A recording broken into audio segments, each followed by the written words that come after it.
I downloaded LibreOffice from the libreoffice.org website. On their home page, I clicked Download LibreOffice, and I'm running Windows 7 64-bit. On their downloads, I went to where this check mark is, downloaded LIB for LibreOffice version 3.3.4, Windows x86 install multi.exe. Downloaded that. I just right-clicked and saved to file. Double-clicked it. It was installed. After installing LibreOffice, we see an icon created on the desktop. To start it, we just double-click, and it opens up LibreOffice 3.3.4. In this series of tutorials, we want to use the text document. So I'm going to click that right now. And it opens up the LibreOffice Writer. The first look at the LibreOffice Writer, we see at the top of the window the title bar. The title bar shows the name of the document, in this case Untitled 1, because we've not given it a name yet. And then on the right side of the title bar, we have our minimize, maximize, and close out the window.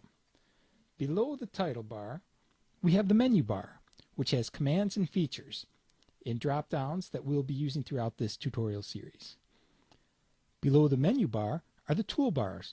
Toolbars are often shortcut buttons to commands and features used most often in the menu bar commands. We can turn off and turn on the toolbars by going into View, Toolbars. I'm going to turn off the Find, which was right here. We'll see that come back when I turn it back on with View, Toolbars, and I'll click the Find back on.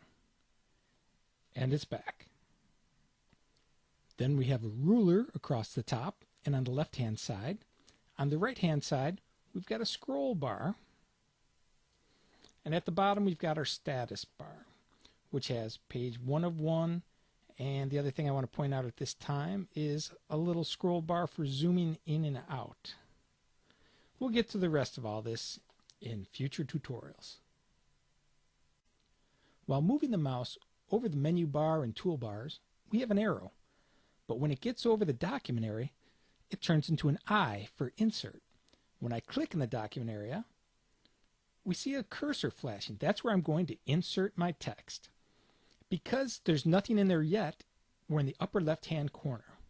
Another thing I want to show right away is this non-printing characters. If I click that on, it shows this funny-looking character. That means end of paragraph. All of the LibreOffice Writer documents are going to end with an end of paragraph character. So I have that on there. I'm going to turn that off.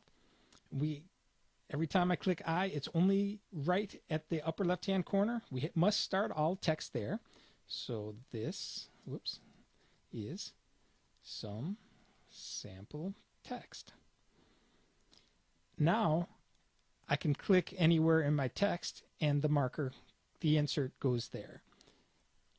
And that's a first look at the LibreOffice Writer.